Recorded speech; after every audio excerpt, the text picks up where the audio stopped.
Look, I'm not saying the universe has a sick sense of humor, but when you're packed into a tin can with 3,000 refugees, your shields are failing, and 6 heavily armed pirate vessels are casually discussing which parts of your ship they want to loot first, you start to wonder if someone upstairs is taking bets on your survival time. The Kelthani refugee vessel Mercy's Whisper was, at this particular moment in galactic history, having what Captain Vexlar would later describe as a supremely bad day. That's Kelthani understatement for you. A supremely bad day. The ship was dead in space, engines crippled, life support running on borrowed time, and surrounded by Krillian raiders who had all the mercy of a tax collector and twice the creativity when it came to inflicting misery. 3,000 souls aboard. Mostly civilians. Families. Kids who still thought space travel was exciting. They were about to learn a very different lesson about the cosmos, and spoiler alert, it wasn't going to be a nice one. Captain Vexlar stood on the bridge of Mercy's Whisper, all 4 of his arms gripping various console edges like they were the last solid things in a dissolving universe. His scales had gone from their usual pleasant azure to a sickly gray-green that, according to Kelthani biology, meant he was approximately one bad decision away from a complete stress molt. Captain, Timp squeaked from the communications station, his voice hitting octaves that probably violated several physical laws. The lead Krillian vessel is hailing us again. Again? Vexlar's translator couldn't quite capture the weary resignation in his voice. This was the 4th hail in 20 minutes. The Krillians weren't just raiders, they were theatrical raiders, which was somehow worse. Fine. Put them through. The view screen flickered to life, revealing Commander Zrask of the Krillian warband. He looked exactly like you'd expect a space pirate to look, if space pirates shopped exclusively at stores called Menacing Armor and Impractical Spikes. His mandibles clicked in what passed for a smile among his species, which was to say, it looked like a nightmare having a worse nightmare. Little Kelthani vessel, Zrask chittered, his translator rendering his words with unnecessary dramatic flair, you have led us on quite the chase across 3 sectors. Admirable, truly. But now your engines burn no more, your weapons are silent, and your shields, he paused to check a datapad with exaggerated care, are at 23% and falling. Mathematics suggests you have perhaps 30 minutes before we simply walk through them. Vexlar straightened all 4 of his shoulders, trying to project a confidence he absolutely did not feel. Commander Zrask, we are a registered refugee vessel under Galactic Council protection. We carry no cargo of value, only civilians fleeing the Kelthani civil war. There is nothing here worth your time. Oh, but Captain, Zrask's mandibles clicked faster, a sound like bones breaking in rhythm, you underestimate us. Ships have value. Reactor cores have value. And Kelthani, another theatrical pause, Kelthani have value in certain labor markets that don't ask inconvenient questions. Slavery. He was talking about slavery. With the casual tone of someone discussing the weather, Timp made a sound somewhere between a whimper and a hiccup. His membranes had gone completely transparent with fear, which meant everyone could see his internal organs doing what could only be described as panicking independently of their owner.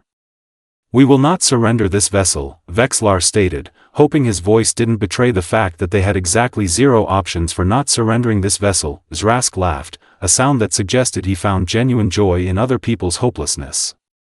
Of course you won't. You'll send distress calls.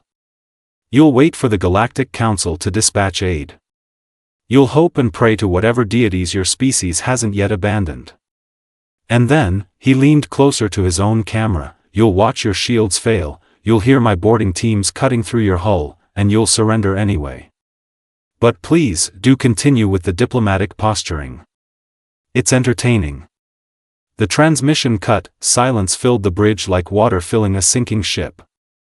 Vexlar looked around at his crew. His pilot, Rennick, had 3 eyes and all of them were wide with terror. His tactical officer, Jessa, was literally gripping her console so hard the metal was denting. And Timp, oh poor Timp, looked like he might actually dissolve into his component molecules from pure anxiety. Status, Vexlar said quietly, because what else was there to say? Jessa's voice was remarkably steady for someone whose species expressed fear through uncontrollable bioluminescent flashing. She was currently strobing like a distress beacon. Shields at 22%. Port engine completely dead. Starboard engine might give us maneuvering thrusters, but nothing more. Weapons were never installed, we're a civilian refugee transport. Life support is stable for now, but if we lose more power.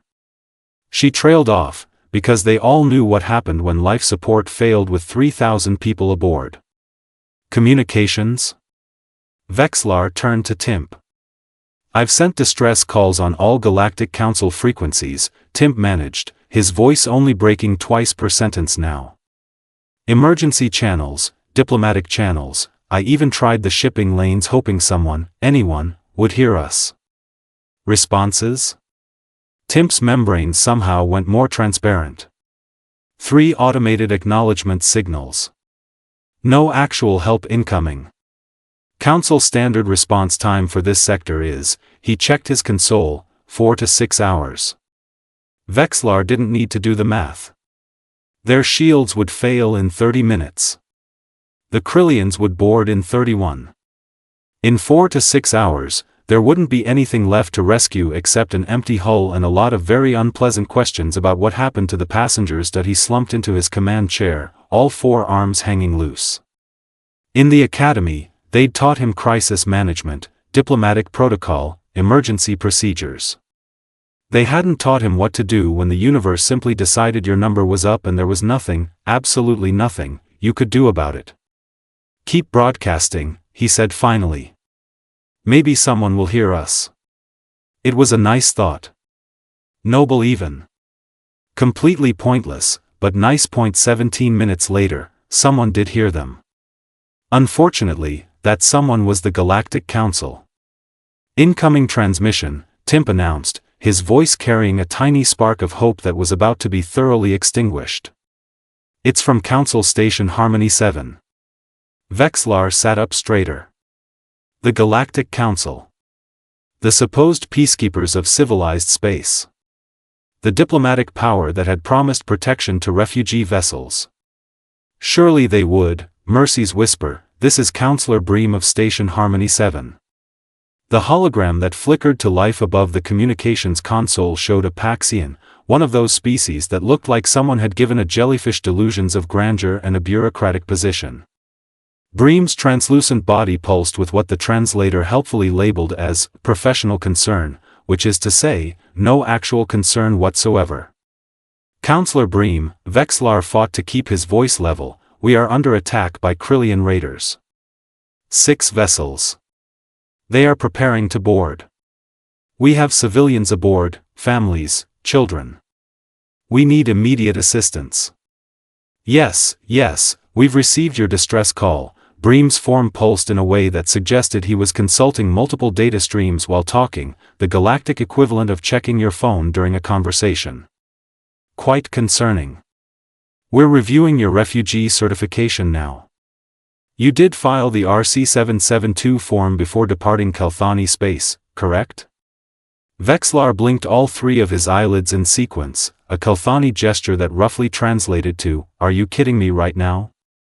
Counselor, with respect, we are about to be boarded by slavers.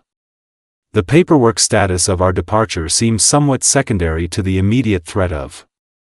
Captain, I understand emotions are running high, Bream interrupted with the patronizing tone of someone who had never been shot at in his entire gelatinous life, but council protection is predicated on proper documentation. Without Form RC-772, your vessel is technically classified as an unauthorized migration, which falls under entirely different jurisdictional protocols. Timp made a sound like air escaping from a punctured lung.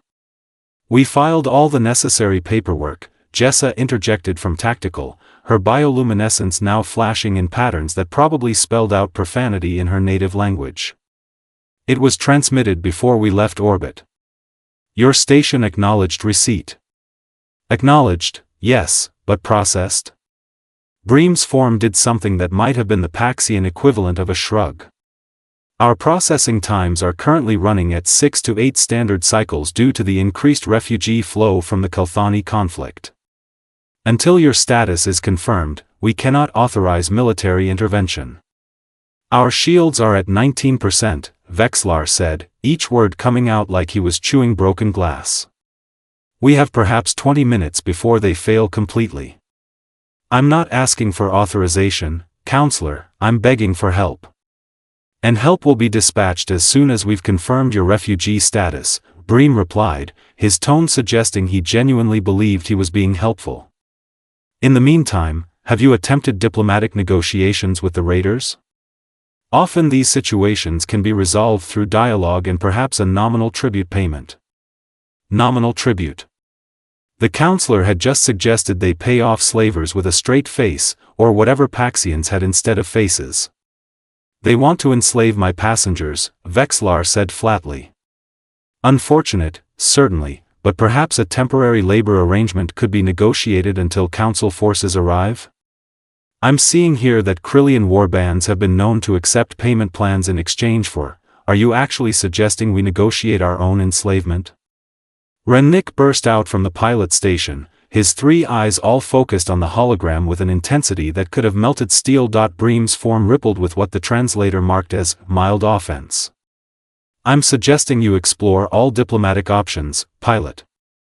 Violence should always be a last resort. The council was founded on principles of peaceful coexistence and, Captain. Timp's voice cracked completely. The Krillians are moving into boarding positions.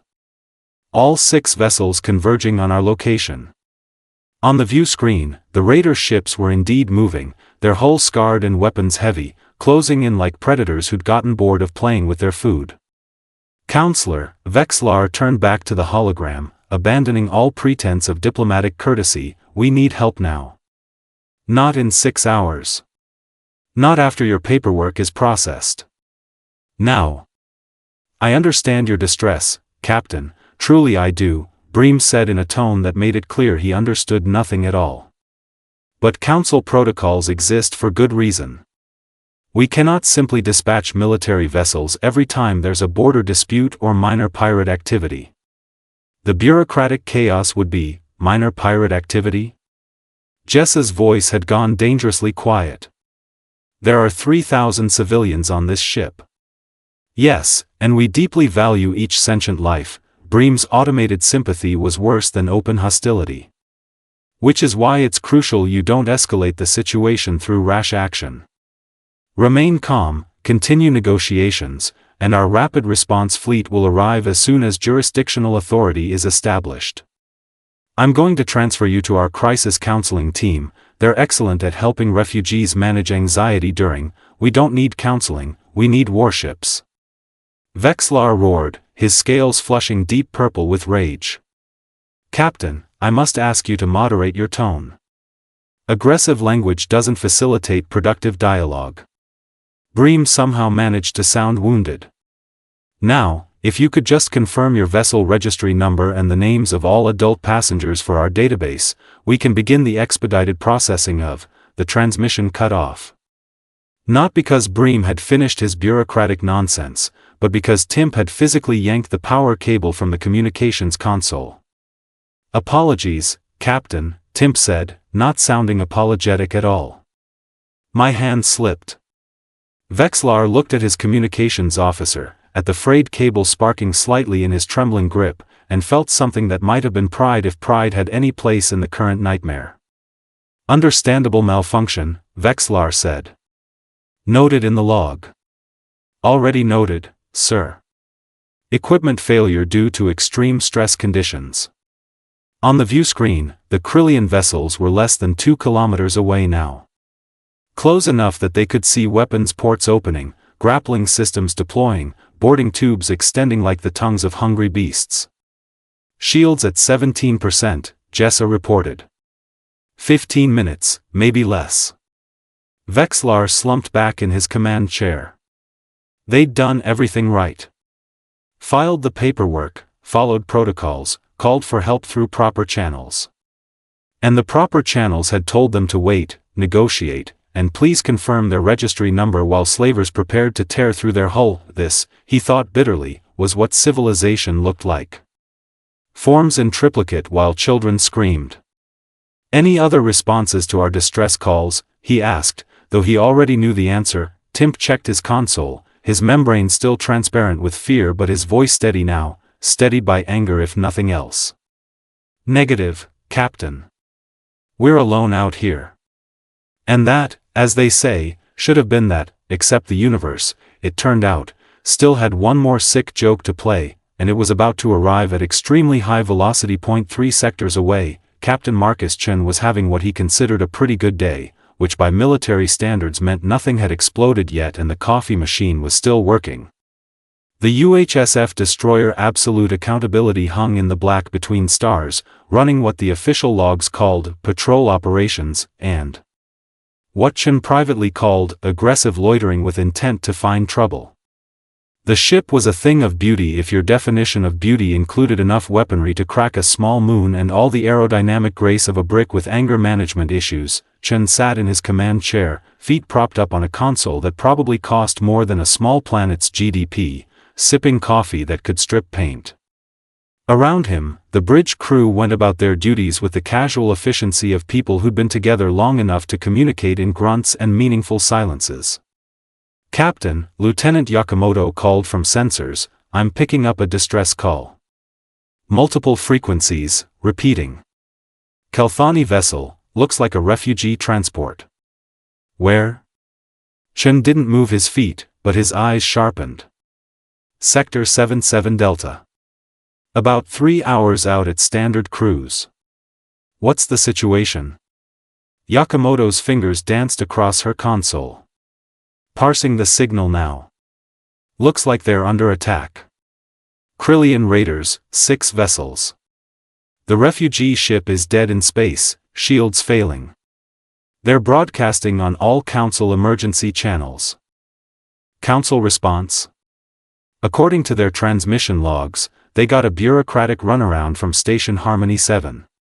Typical Bream special, sounds like. Chen snorted into his coffee.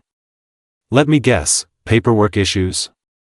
Refugee certification processing delays, Yakamoto confirmed, her voice dripping with the kind of contempt usually reserved for people who talk in movie theaters. Commander Priya Okonkwo, Chen's XO, looked up from her station with the expression of someone who already knew what was coming and was preemptively exhausted by it. Captain, that's 3 sectors outside our patrol zone. Is it though? Chen asked innocently. Yes, Marcus, it very much is. The Council has jurisdiction there. We'd be crossing into space that's technically under Galactic Council peacekeeping authority. Huh. Would you look at that? Chen took another sip of coffee. Yakamoto, how many ships responding to that distress call? As of 30 seconds ago? 0, sir. Well, 0 besides us listening in. 0, Chen repeated. Priya, if 0 Council ships are responding to a distress call in Council space, is it really Council space, or is it just empty space where the Council happens to have filed some paperwork? Okonkwo pinched the bridge of her nose. That's not how territorial jurisdiction works and you know it. Sure it is.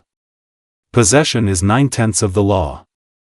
And if nobody's possessing it because they're too busy processing forms, that sounds like abandoned property to me. That's not even remotely the legal definition of helm. Chen swung his feet down and leaned forward. How fast can we get to Sector 77 Delta? Ensign Park, who'd been following this exchange with barely concealed glee, grinned.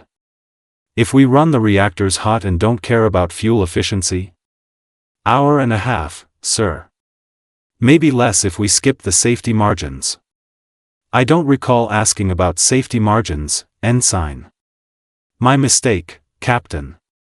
1 hour 20 if we push it. Beautiful. Spin up the, Marcus. Okonkwo's voice had that warning tone that Chen had learned meant she was about to say something responsible and therefore annoying. We'll need to notify Council Command before entering their sector. Protocol requires, does it though? Chen interrupted. I mean, Technically we could notify them. Or we could respond to a distress call as per interstellar maritime law, which supersedes territorial claims when sentient lives are at immediate risk. That's still on the books, right? Yes, but, and we are the closest vessel capable of rendering aid? As far as we know, yes, but, then legally speaking, we're not just authorized to respond, we're obligated to respond. It would be irresponsible not to respond. You wouldn't want me to be irresponsible, would you, Commander? Okonkwo stared at him with the look of someone watching a natural disaster in progress and wondering if their insurance was paid up. You're going to do this regardless of what I say, aren't you? I am the very soul of receptiveness to my Exos Council. That's not an answer. Sure it is.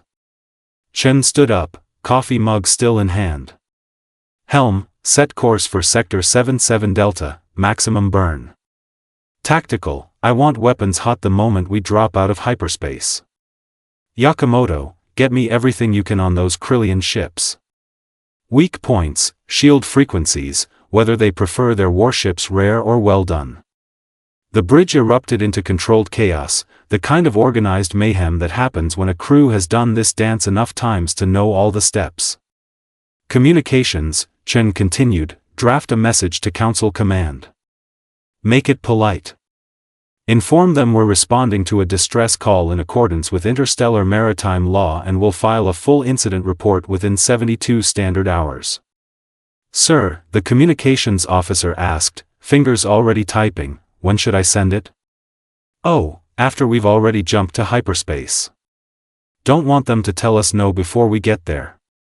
Okonkwo closed her eyes. You know this is going to cause a diplomatic incident. Priya, everything we do causes a diplomatic incident. Last month we caused a diplomatic incident by refusing to attend a council ceremony because the dress code required ceremonial swords and I pointed out that our ceremonial swords were functional weapons, which apparently violated their symbolic peace protocols. Yes, I remember. I spent 3 days in meetings explaining that. And you were magnificent. I have complete faith you'll handle whatever complaints come from this too. That's not the vote of confidence you think it is. Chen grinned and took another sip of coffee. Ensign Park, ETA? Hyperspace jump in 2 minutes, sir. We'll come out right on top of them. Define right on top of. Within 5,000 kilometers of the engagement zone. That'll wake them up.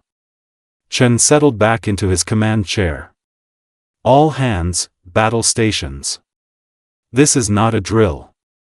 We've got refugees surrounded by raiders and zero help coming from anyone who's supposed to care.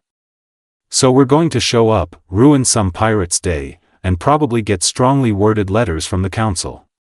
Weapons systems hot, tactical reported. Railguns loaded, missile tubes ready, point defense active. Engineering here, crackled over the internal comm, you're running my reactors way past recommended specs, Captain. And you're doing a beautiful job, Chief. I'll buy you a beer when this is over. You'll buy me a whole brewery if you keep this up. These reactors aren't meant for 1 hour, Chief. After that you can yell at me all you want. A resigned sigh came through the comm, 1 hour. Then I'm filing a formal complaint. Add it to the pile. Chen looked around his bridge, at his crew prepping for combat with the casual competence of professionals who were very good at violence. You know what the council types never understand about humans? That we're insane? Okonkwo offered. Besides that, they think their rules matter more than doing the right thing. They think process is more important than people. They'll let 3,000 refugees die rather than skip some paperwork. He paused. We're not like that. No, Okonkwo agreed, a small smile finally cracking her stern expression, we're really not. 30 seconds to jump, Park announced. Chen set down his coffee mug in the chair's cup holder, a design feature that had caused no end of outrage among shipbuilders who thought command chairs should be dignified and Chen had insisted needed to be practical. All hands, brace for hyperspace transition. When we come out the other side, we're going weapons-free immediately. Our goal is simple: save the refugees, wreck the raiders, and be back in time for dinner. Questions? Silence. His crew knew the drill. No? Excellent. Helm, punch it. The absolute accountability lurched, space twisted in ways that made physics professors weep, and the destroyer vanished from human space in a flash of bent light and tortured mathematics. Somewhere 3 sectors away, 6 Krillian raiders were about to have a very bad day. They just didn't know it yet. The thing about hyperspace is that it doesn't care about dramatic timing. You don't get a slow build-up, a gradually increasing tension, a chance to prepare yourself for what's coming.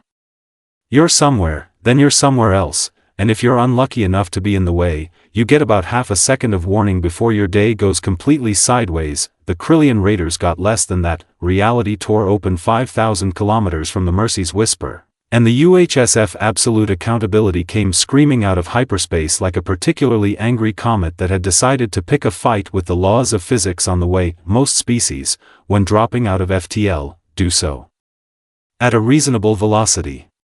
You decelerate, you scan the area, you hail other vessels, you follow approximately 700 years of spacefaring protocols designed to prevent accidental collisions and promote peaceful interaction. Humans, as the galaxy was continuously discovering, had read those protocols and decided they were more like suggestions for people who weren't in a hurry. The absolute accountability emerged at full combat burn, reactors screaming, already locked on targets, weapons hot, and moving at a velocity that made traffic controllers across 3 sectors have small anxiety attacks. Commander Zrask was in the middle of explaining to his boarding teams exactly how he wanted the Kelthani refugees processed, sold, and distributed when his tactical officer made a sound that Krillian biology usually reserved for spotting apex predators. Commander, contact. New vessel, unknown configuration, bearing. The officer's mandibles clicked in confusion. Bearing directly at us, velocity far exceeding safe approach speed, weapons active, shields at maximum. They're not slowing down, they're not slowing down. All ships, evasive. Zrask started. He didn't get to finish. The absolute accountability's opening salvo consisted of 6 railgun rounds fired at 0.3 light speed, which is exactly the kind of math that turns spaceship into expanding cloud of regret. The first Krillian raider, the Prophet's Edge, had exactly enough time for its shield generators to register the incoming projectiles before 3 tungsten penetrators moving at 90,000 kilometers per second introduced themselves to its port side. Shields designed to handle energy weapons and conventional missiles had no idea what to do with kinetic projectiles that hit like the fist of an angry god. They failed spectacularly. The rounds punched through the hull, through the crew quarters, through the reactor containment, and out the other side, leaving behind a ship that was technically still in one piece but only because the debris hadn't had time to drift apart yet. What in the name of? Zrask stared at his viewscreen as one of his ships simply stopped being a functional spacecraft. His communications officer looked up, all 6 eyes wide with something that might have been fear or might have been disbelief. Commander, we're being hailed. By who? The Council? No, sir. By them. The transmission that came through wasn't diplomatic. It wasn't even polite. It was, by generous standards, barely civilized. Attention Krillian vessels, a human voice, translated but losing none of its casual menace. This is Captain Marcus Chen of the United Human Space Force Destroyer Absolute Accountability. You are in violation of approximately 16 different interstellar laws, most of which I can't pronounce but all of which give me legal authority to introduce your ships to exciting new concepts in rapid unscheduled disassembly. You have 30 seconds to power down weapons, disengage from the refugee vessel, and sit very still while contemplating your life choices. Failure to comply will result in me demonstrating what happens when you bring knife ships to a railgun fight. Your 30 seconds started 10 seconds ago. Choose wisely. Zrask's mandibles hung open. Did that human just, 20 seconds, Chen's voice continued helpfully. The thing about being a raider is that you make your living through intimidation and overwhelming force against soft targets. You pick on refugees, merchants, ships that can't fight back. You do not, as a general rule, pick fights with military destroyers that announce themselves by turning one of your ships into modern art, but Zrask hadn't become a successful raider by backing down. Pride, stubbornness, and a fundamental misunderstanding of exactly how much trouble he was in all combined into a spectacularly poor decision. All ships, open fire on that human vessel. Concentrate fire on. The absolute accountability didn't wait for him to finish tactical planning. Point 3 things happened simultaneously, which from a human military perspective was apparently called multitasking, and from everyone else's perspective was called unfair. First, the destroyer's point defense systems opened up. Not at incoming fire, there wasn't any yet, but at the Krillian ships themselves. Hundreds of small-caliber rounds designed to intercept missiles decided that radar sensor arrays, communication dishes, and weapon ports were close enough. The sustained fire didn't destroy anything immediately, but it did make every Krillian ship suddenly very nervous about their hull integrity. Second, 6 missile tubes fired, each one targeting a different raider. But these weren't normal missiles following ballistic trajectories and hoping for the best.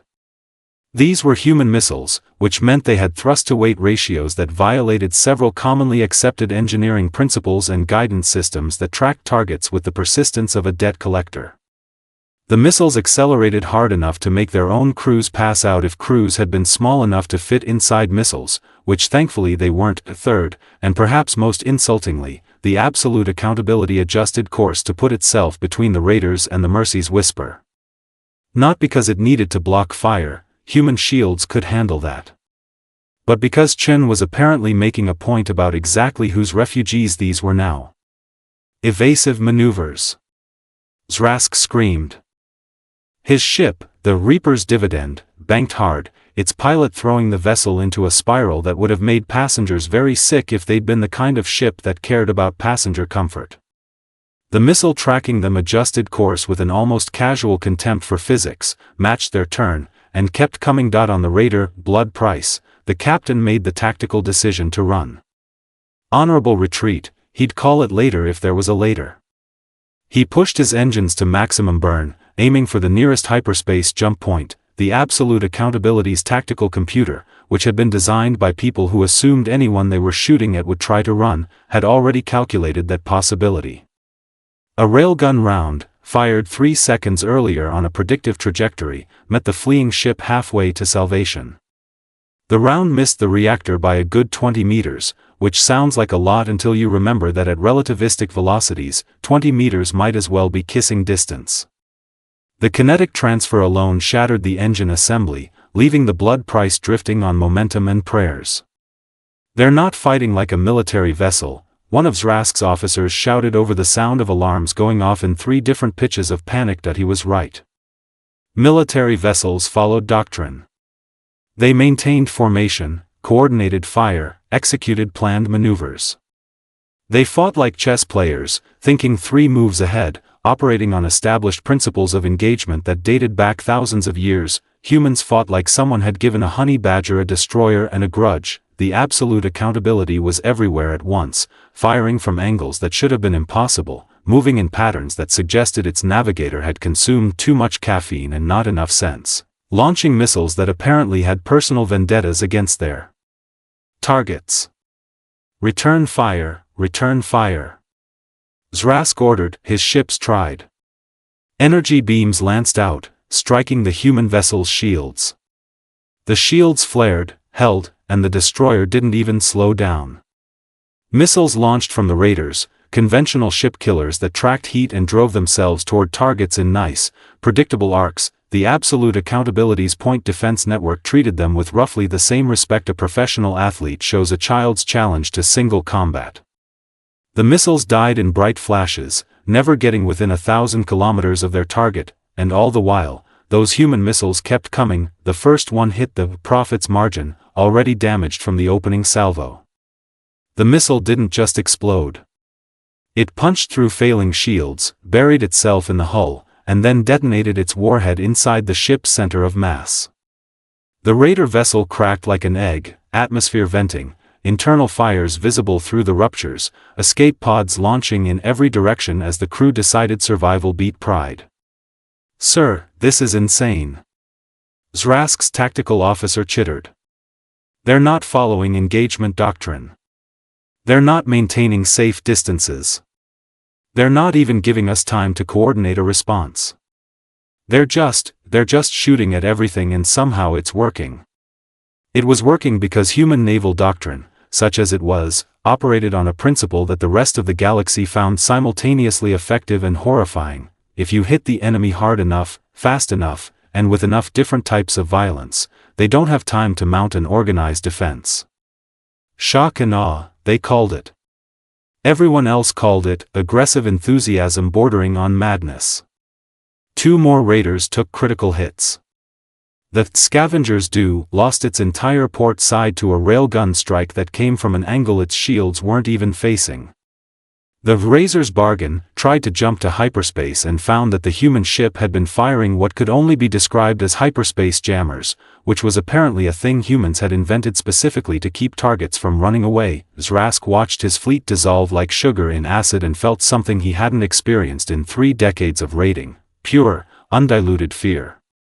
All ships, he transmitted, his voice tight, fall back. Scatter formation. Jump to, I don't think so. Captain Chen's voice cut across all frequencies, and there was something almost cheerful about it that made Zrask's blood run cold. You had your 30 seconds. You chose violence. Now you get to learn what violence looks like when the other guy has bigger guns and fewer morals about using them. Helm, firing solution on the lead vessel. Let's send these folks a message about refugee rights. The absolute accountability turned, almost lazily, its weapons arrays tracking Zrask's ship with what could only be described as malicious intent. In that moment, Commander Zrask understood exactly why the galaxy found humans so unsettling. It wasn't that they were better at war. Lots of species were good at war. It was that they seemed to enjoy it, approached it with a casualness that suggested extreme violence was just another Tuesday, and worst of all, they were very, very good at it while pretending they were just following protocol. Commander, his pilot said quietly, I think we should surrender. Pride warred with survival instinct. It was a short war. Survival won decisively.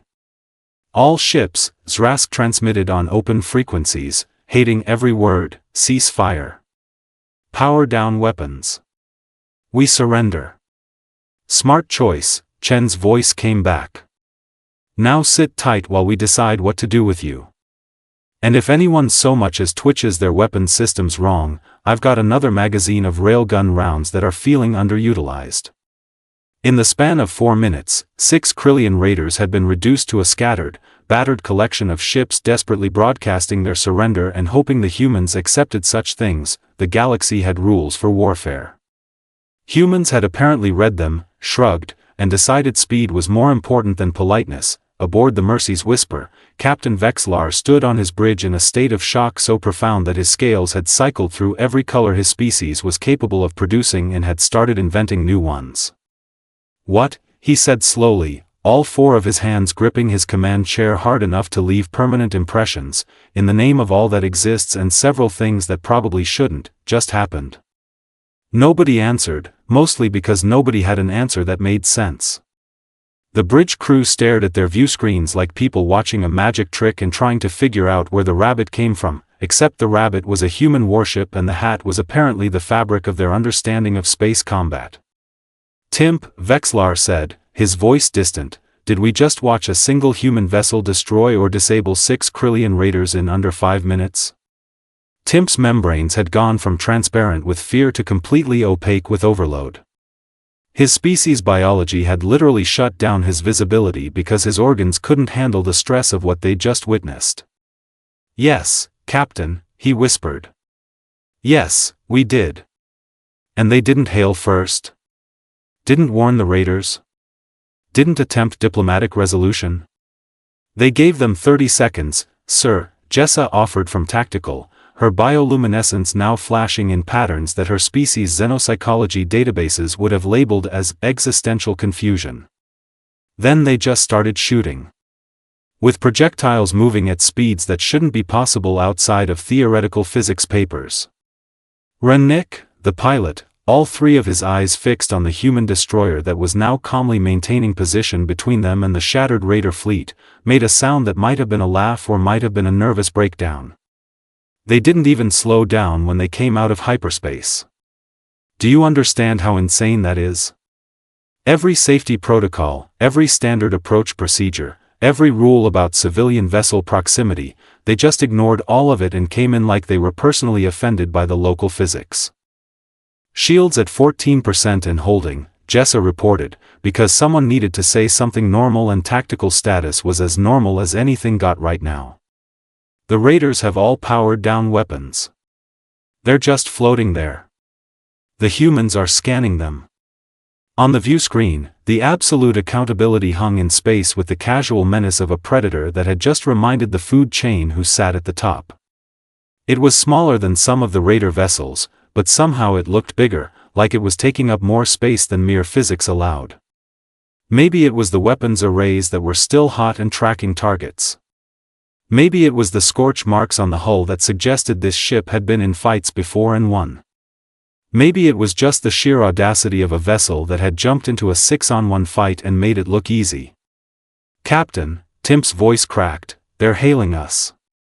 Vexlar looked down at himself, at his rumpled uniform, at his scales still showing stress colors, at his bridge that looked like a disaster had happened and then that disaster had been scared by a bigger disaster. Right. Of course. Put them through. The view screen shifted from the exterior view to show a human. Captain Marcus Chen, presumably, though Vexlar had never actually seen a human before and had nothing to compare against. The being looked remarkably unremarkable, if you ignored the fact that he was casually sipping from a container while his ship's weapons were still locked on 6 disabled vessels. "Kelthani vessel Mercy's whisper," Chen said, his translator rendering his words with a casualness that suggested he'd just saved 3,000 lives before breakfast and this was completely routine. "This is Captain Marcus Chen, UHSF Absolute Accountability. Just wanted to check in, make sure you folks are okay. You guys look like you've had a rough day." Vexlar's mouth opened. Closed. Opened again. "We've had a rough day?" "Well, yeah. Surrounded by raiders, shields failing, no help coming. That's pretty much the definition of a rough day in my book." Chen took another sip from his container. "Your ship still intact? Life support functioning? Anyone need immediate medical attention?" Vexlar had to physically shake himself to form words, "We're functional. Damaged but functional. Our shields are low, engines are offline, but the hull is intact and life support is stable." "Good, good. We'll stick around until you can get your engines back online. Make sure our pirate friends over there don't get any ideas about round 2. Though between you and me, I don't think they're feeling ambitious right now." Through his view screen, Vexlar could see one of the raider vessels venting atmosphere from multiple hull breaches, another tumbling slowly with what looked like its entire engine section simply missing, and a third that was broadcasting surrender on every frequency known to science and possibly some that weren't. "You destroyed them," Vexlar said, still trying to process. 6 military vessels. In minutes. Disabled, mostly, Chen corrected. Only one is a total write-off. The rest just need some hull patches and a serious reassessment of their life choices. We try to avoid unnecessary casualties when possible." "That was you trying to avoid casualties?" "Oh, absolutely. If we were going for casualties, we'd have opened with the torpedo spread. Raiders get disabled and captured, that's the protocol. Slavers get disabled and handed over to local authorities for prosecution. Everyone goes home, well, everyone who survives goes home, and we file the paperwork." Timp made a sound like he was choking. "You have paperwork for this? Incident reports, tactical analysis, ammunition expenditure forms, the whole thing. My XO loves it. Commander Okonkwo practically lives for proper documentation. Don't you, Commander?"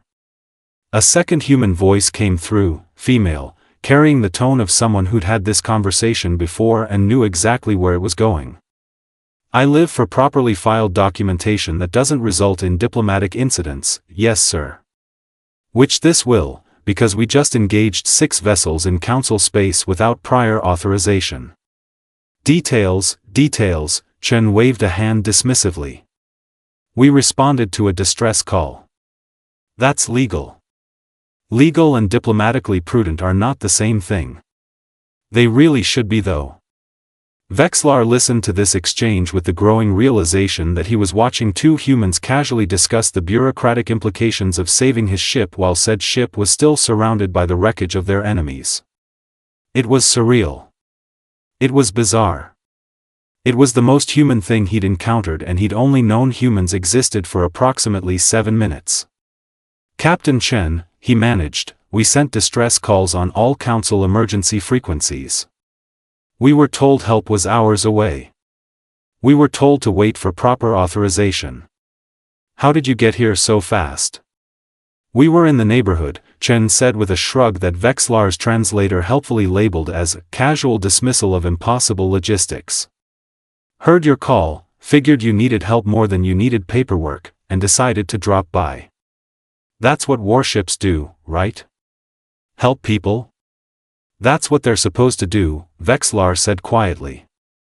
But in practice, most species tend to prioritize jurisdiction, proper authorization, risk assessment. Yeah, we heard your conversation with Counselor Bream. My communications officer played it for the bridge crew. Very educational. Really showed the importance of Form RC-772 in life-or-death situations. The sarcasm was so thick Vexlar could have used it for hull plating. You listen to our distress calls, Vexlar said. Standard protocol when responding to emergencies. We like to know what we're getting into. And you came anyway. Even though the council told us we weren't properly certified for protection. Even though this isn't your space. Even though you had no authorization, no jurisdiction, no legal obligation. Chen interrupted, and for the first time his casual tone shifted to something harder. Captain, there were 3,000 civilians about to be enslaved by raiders while bureaucrats discussed paperwork. I don't need legal obligation for that. I need a working moral compass and ammunition. We had both. Silence filled the Mercy's Whispers bridge. It was the kind of silence that happens when someone says something so fundamentally decent that it momentarily short-circuits the cynicism everyone's been using as armor. Thank you, Vexlar said, and his voice broke on the words. On behalf of my crew and passengers, thank you. You saved our lives. Just doing the job, Captain, Chen replied, his casual tone returning. Now, let's talk practical matters. You said your engines are offline? Port engine is completely destroyed. Starboard engine might be reparable, but we don't have the parts. Okay, we can work with that. We'll rig a tow line, haul you to the nearest safe port. There's a civilian station about 2 days away at our cruise speed. They've got repair facilities. We'll escort you there, make sure you get docked safely. You're going to tow us? Rennick interjected, his 3 eyes blinking in sequence. For 2 days? Unless you've got somewhere to be, Chen said. My schedule's pretty clear. Destroyed some raiders, saved some refugees, might as well see the job through. Commander Okonkwo is already calculating the fuel costs and muttering about requisition forms, which means it's definitely happening. I am not muttering, Commander Okonkwo's voice came through. I am professionally noting that towing a vessel of that mass for 2 days will require us to refuel, which will require authorization codes that we don't technically have for this sector. We'll get them. Will we though? Sure. I'll say please. On the Mercy's Whisper Bridge, Timp started to laugh. It began as a small sound, almost a hiccup, then grew into full-body laughter that shook his entire translucent form.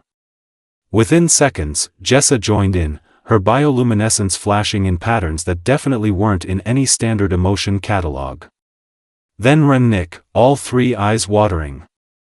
Then the rest of the bridge crew, and finally Vexlar himself, laughing with the kind of relief that only comes when you've accepted death and then been handed life by someone who apparently skipped the proper authorization. "Captain Chen," Vexlar said when he could breathe again, "I have to ask. Is this normal for humans? Ignoring regulations to help people? Crossing 3 sectors to respond to distress calls? Fighting 6 ships alone because the alternative was letting civilians suffer?" There was a pause on the other end of the transmission. Chen seemed to be considering the question seriously. "Normal?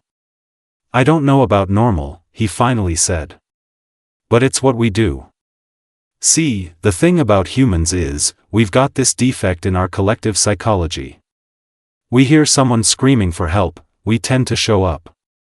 Doesn't matter if it's legal, doesn't matter if it's our problem, doesn't matter if someone filled out the right forms.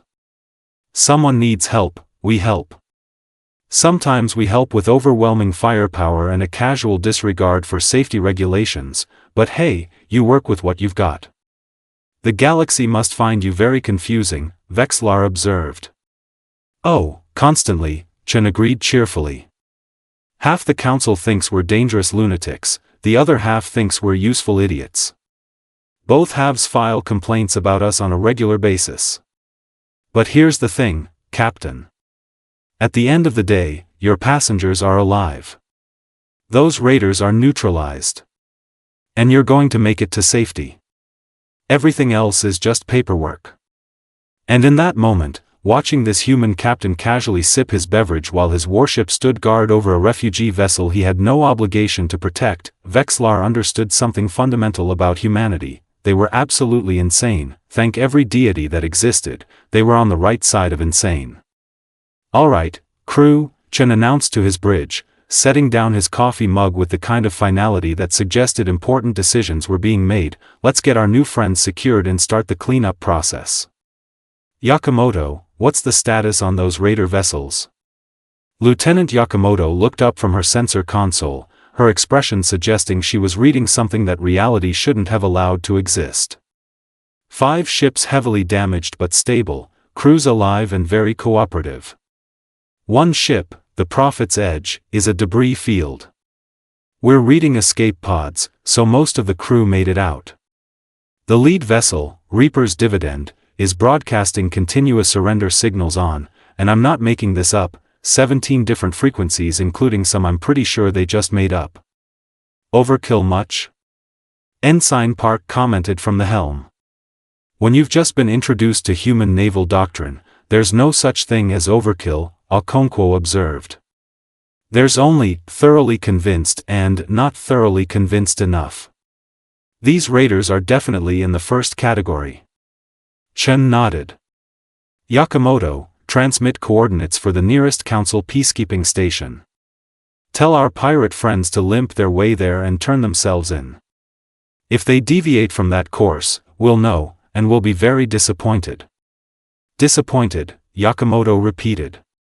"Sir, with respect, I think they're more afraid of your disappointment than most species are of actual weapons."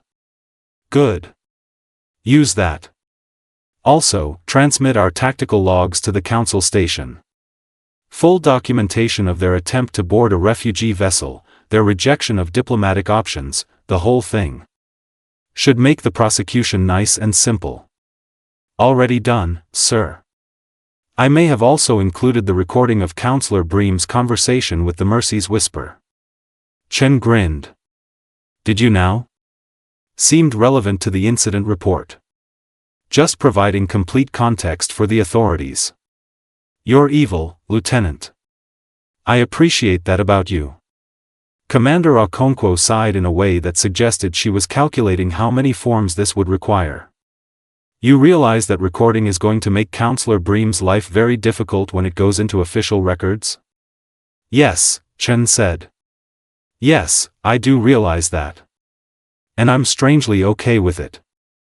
Call it a teaching moment about the importance of responding to distress calls." On the main view screen, the raider vessels were already beginning their slow, limping journey toward the designated council station, their surrender broadcast still going strong. They looked about as threatening as a group of schoolchildren who'd just been caught stealing and were now very, very sorry and would never do it again, probably. Tactical, Chen continued, keep weapons locked on them until they're out of sensor range. Just in case anyone gets creative ideas about round 2. Aye, sir. Though honestly, I don't think they've got the hull integrity for round 2. Some of those ships are holding together with prayers and emergency sealant. That's what happens when you bring standard raiders to a human fight. Engineering, status on our tow capabilities?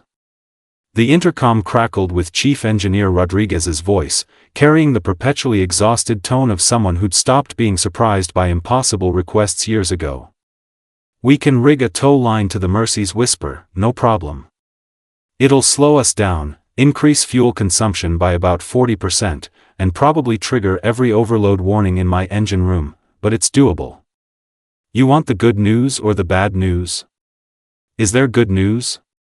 The good news is we've got enough fuel to make it to the civilian station and back to friendly space. The bad news is we won't have enough for any additional excitement along the way, so please don't pick any more fights. Chief, when have I ever picked fights? Do you want that chronologically or by severity? Okonkwo tried very hard not to smile and failed. He's got you there, sir. Insubordination. I'm surrounded by insubordination. Chen turned back to the view screen showing the Mercy's Whisper. Captain Vexlar, we're going to send over an engineering team to assess your damage and rig the tow line. Should take about an hour. That work for you? Vexlar's image on the screen still had that slightly shell-shocked expression of someone whose worldview had been recently demolished and reconstructed. That's more than acceptable, Captain Chen.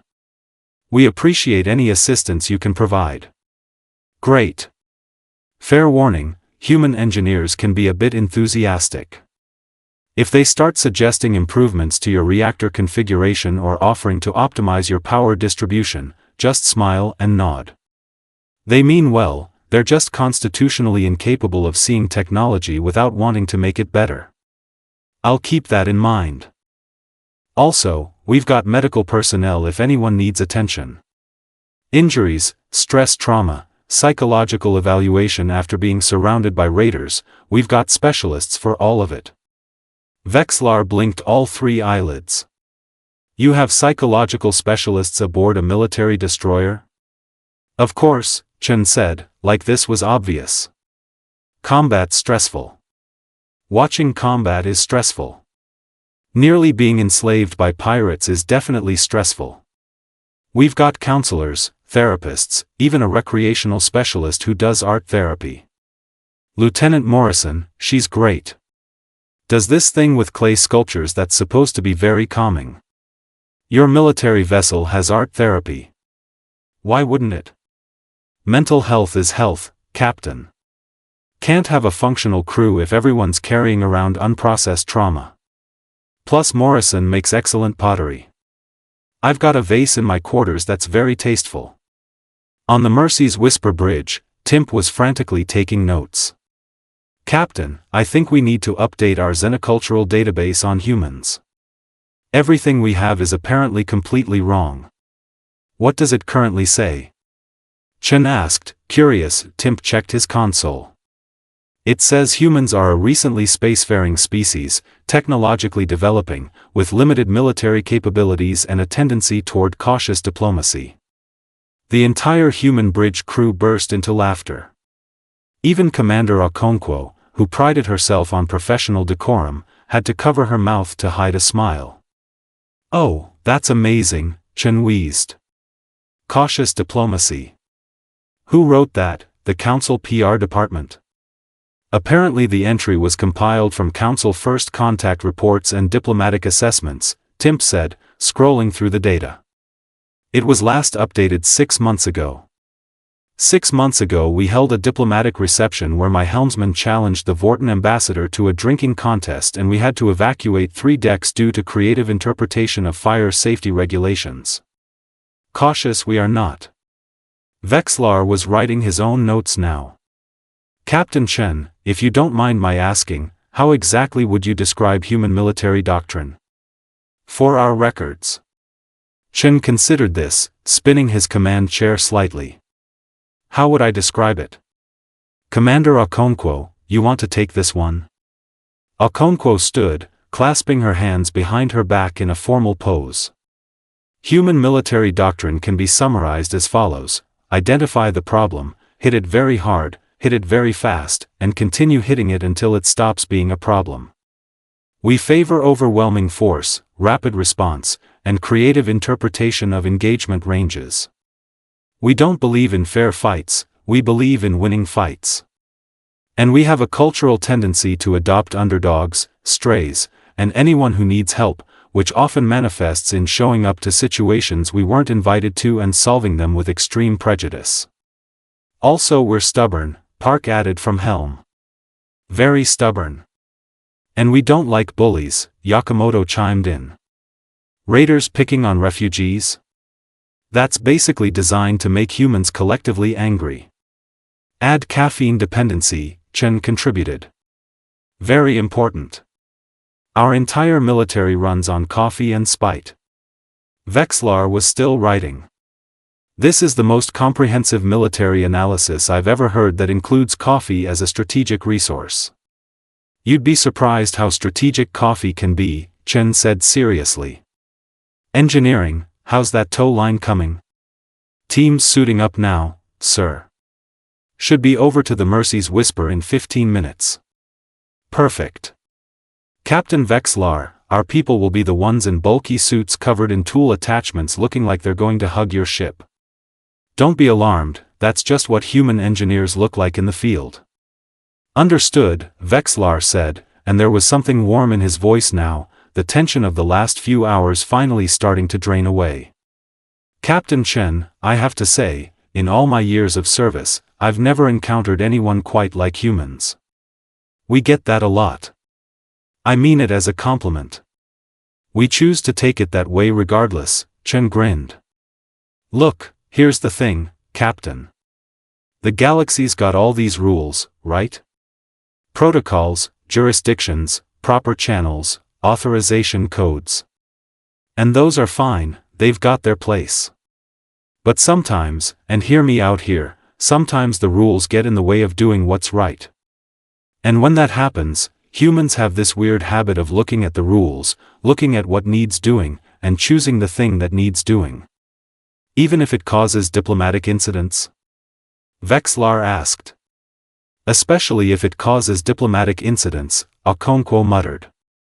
The way I see it, Chen continued, we've got two choices in any situation. We can follow every regulation perfectly, dot every I, cross every T, and maybe show up in time to file a proper incident report about a tragedy. Or we can show up when we're needed, do what needs doing, and deal with the paperwork afterward. I know which one lets me sleep at night. There was a long pause. Then Vexlar said, very quietly, I think the galaxy is very fortunate that humans have that attitude. Tell that to the Galactic Council. They file complaints about it monthly. Perhaps the Council needs to reconsider what deserves complaints and what deserves commendations. Chen laughed. Captain Vexlar, I think you and I are going to get along just fine. Once we've got you towed to safety and your people are secure, first round of drinks is on me. I want to hear about this civil war you're fleeing from, and I want to know if there's anything else humans can do to help. You've already done more than we could have hoped for. Sure, but hope's a low bar. I'm interested in what actually needs doing. But we can discuss that later. For now, let's focus on getting your ship patched up and moving. Engineering team should be arriving shortly. As promised, 15 minutes later, a human shuttle detached from the Absolute Accountability and made its way to the Mercy's Whisper.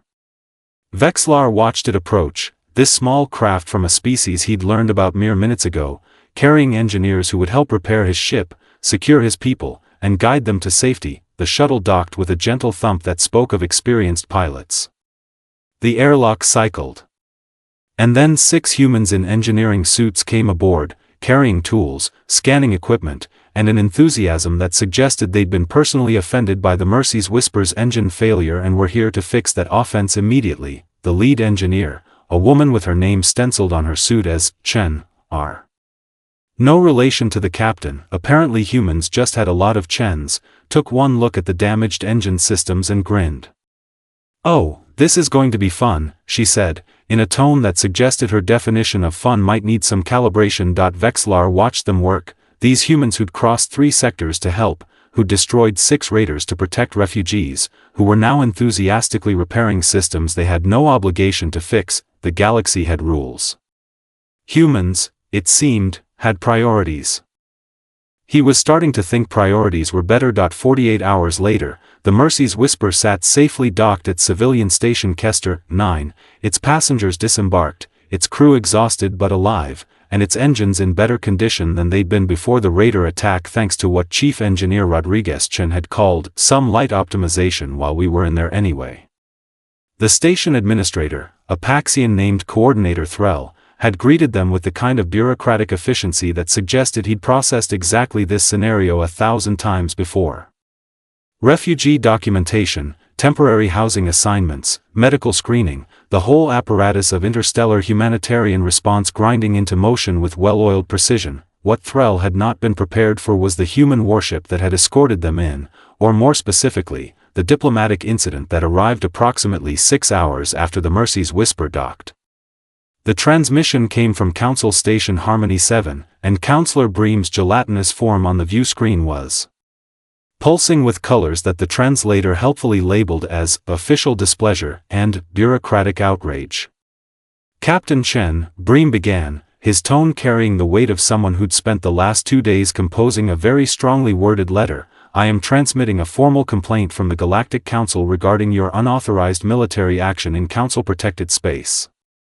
Your vessel entered Sector 77 Delta without proper authorization, engaged in combat operations without Council approval, and violated no fewer than 17 interstellar protocols regarding use of force."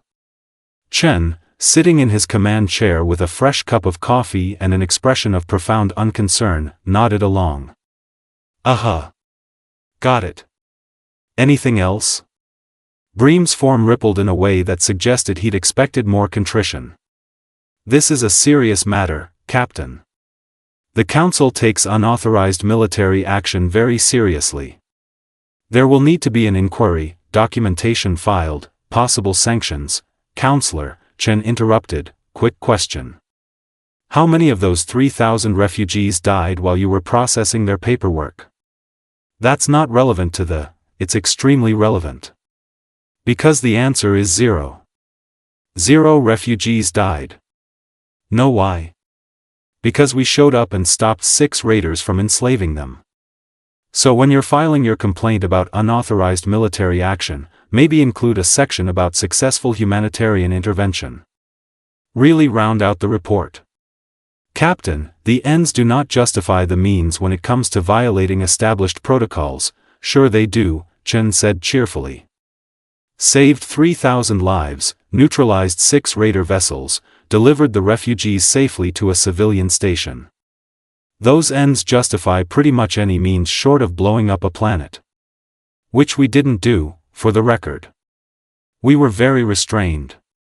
Commander Okonkwo, standing beside Chen's chair, closed her eyes and mouthed the word restrained with the expression of someone experiencing physical pain.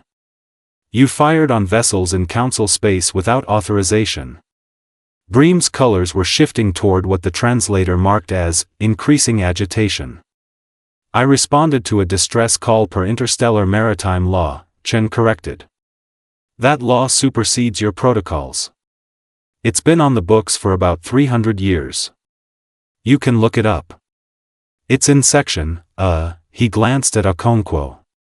Section 12, Article 4, Subsection B of the Interstellar Maritime Code," Okonkwo supplied, her voice carrying the tone of someone who'd known this conversation was coming and had prepared accordingly. "Any vessel receiving a distress call is obligated to render aid regardless of territorial jurisdiction. Failure to do so can result in criminal negligence charges." That law is meant for civilian vessels providing basic assistance, not military destroyers engaging in combat operations. The law doesn't specify vessel type, Okonkwo continued, now reading from a datapad. It says, and I quote, any vessel capable of rendering aid. We were capable. We rendered. The refugees are alive. Legally speaking, we're not just authorized, we were obligated. Bream's form pulsed rapidly. You're twisting the interpretation, we're following the letter of the law, Chen said. I thought you council types loved following the letter of the law. All those forms, all those protocols. We just applied the same principles. Plus, and this is important, we filed our incident report within the 72-hour window. Very properly. Commander Okonkwo spent 6 hours on it. Beautiful document. Had charts and everything. I included tactical analysis, casualty reports, ammunition expenditure, and a comprehensive timeline, Okonkwo added. Also a section on raider vessel disposition and their current location for council enforcement to collect them. They're still limping toward your peacekeeping station, by the way. Should arrive in about 8 more hours. This is not about paperwork. Bream's translator was starting to struggle with the intensity of his agitation. Isn't it though? Chen leaned back in his chair. Because from where I'm sitting, you're mad that we saved refugees without filing the right forms first. Which is exactly the attitude that almost got 3,000 people enslaved. See, counselor, here's the thing about humans. We've got this weird hierarchy of priorities. Saving lives is at the top. Paperwork is somewhere way down the list, right above, remember to water the plants, and below, check if the coffee machine needs cleaning. There was a long silence. Bream's form had gone still, which could have meant anything from deep thought to complete system crash. Finally, he spoke. The Council cannot simply overlook unauthorized military action, regardless of outcome. Then don't overlook it, Chen said with a shrug. Put it in your report. Human vessel saved 3,000 lives through unauthorized military action. See how that reads to the species whose citizens we saved. I'm sure they'll be very upset with us. As if on cue, Yakamoto spoke up from her station. Captain, we're receiving a transmission from Captain Vexlar. Put it through. Vexlar's image appeared on a secondary screen, and he looked considerably better than he had 2 days ago. His scales had returned to their normal azure, all 4 of his arms were relaxed, and there was something like peace in his expression. Captain Chen, I apologize for the interruption, but I wanted to inform you that the Kelthani government in exile has formally requested that I deliver a message to you and your crew. Go ahead, Captain. They wish to extend their deepest gratitude for your intervention. They're also petitioning the Galactic Council to issue a formal commendation for your actions and to review their emergency response protocols in light of, and I'm quoting directly here, the stark difference between human action and council bureaucracy. Chen glanced at Bream's screen. The counselor had gone very still. Additionally, Vexlar continued, the refugees themselves have composed a testimony about the attack, the council's response, and your intervention. It's being submitted to the council's Humanitarian Oversight Committee. All 3,000 signatures. Well, all 3,000 who are old enough to sign. The children drew pictures. They're very enthusiastic pictures, mostly of your ship shooting raiders. Some are anatomically questionable, but the sentiment is clear. That's very kind of them, Chen said, fighting back a smile. Captain Chen, you saved my ship. You saved 3,000 lives. And you did it because it was right, not because it was authorized. That matters. The galaxy needs more of that, not less. After Vexlar signed off, Bream's form had shifted to colors the translator struggled to identify before settling on resigned acknowledgement. I see, the counselor said quietly. The council will still need to conduct an inquiry. Wouldn't expect anything less, Chen agreed. But I will note in my report that the intervention resulted in a successful humanitarian outcome and that the rescued parties have expressed gratitude. Appreciate it, Counselor. However, Captain Chen, I must advise that the Council cannot condone a pattern of unauthorized interventions. If humans continue to operate outside established protocols, then we'll continue to save lives while you file complaints about it, Chen finished. Look, Counselor, I get it. You've got a system. Rules and regulations that keep things orderly. That's fine. But when your system tells people to wait for authorization while they're being attacked, there's a flaw in the system. And until you fix that flaw, humans are going to keep showing up uninvited and solving problems with what you consider inappropriate levels of violence. That's not a sustainable approach to interstellar relations.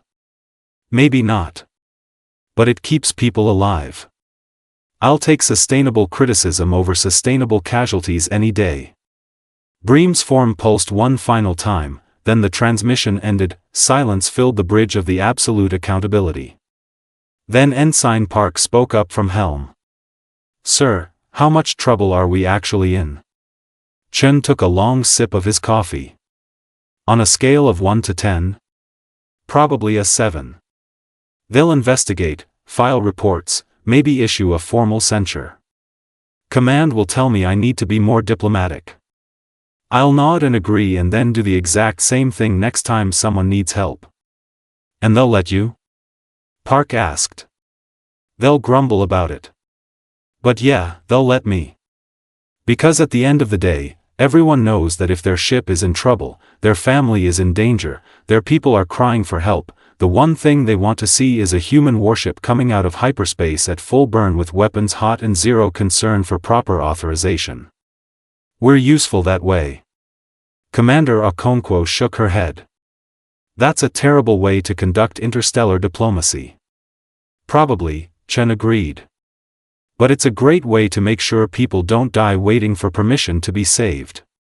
In the station below, Timp was finally being discharged from the medical bay where he'd been treated for stress-induced membrane transparency.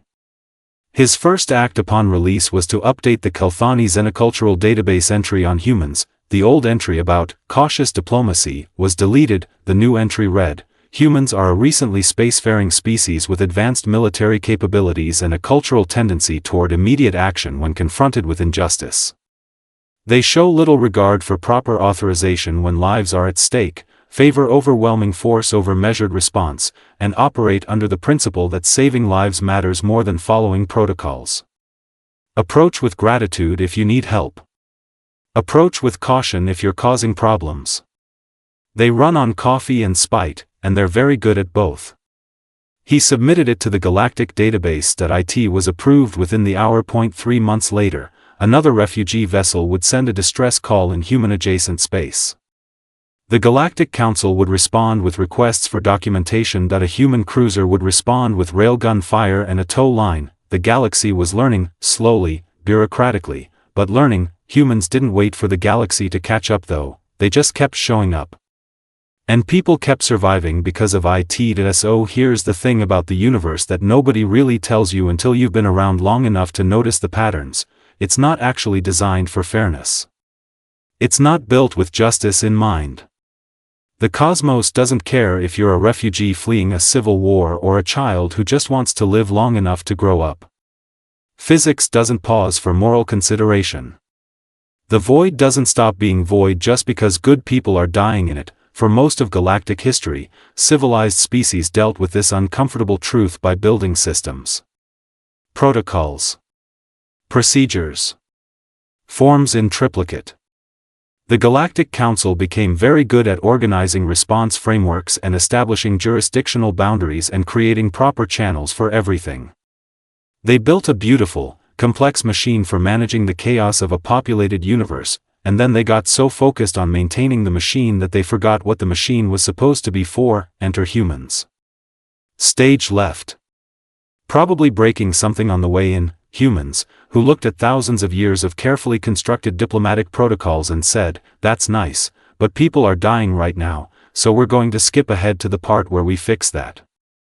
The galaxy didn't know what to do with them. Still doesn't, really. Captain Marcus Chin went on to have a long and spectacularly unauthorized career with the United Human Space Force. His personnel file grew to include 47 formal commendations, 63 diplomatic complaints, and one incident involving a council ceremony, a ceremonial sword that turned out to be functional, and a fruit sculpture that really should have been more structurally sound. He saved approximately 14,000 lives across his career, caused 22 diplomatic incidents, and never, not even once, filed Form RC-772. The absolute accountability became something of a legend in refugee communities.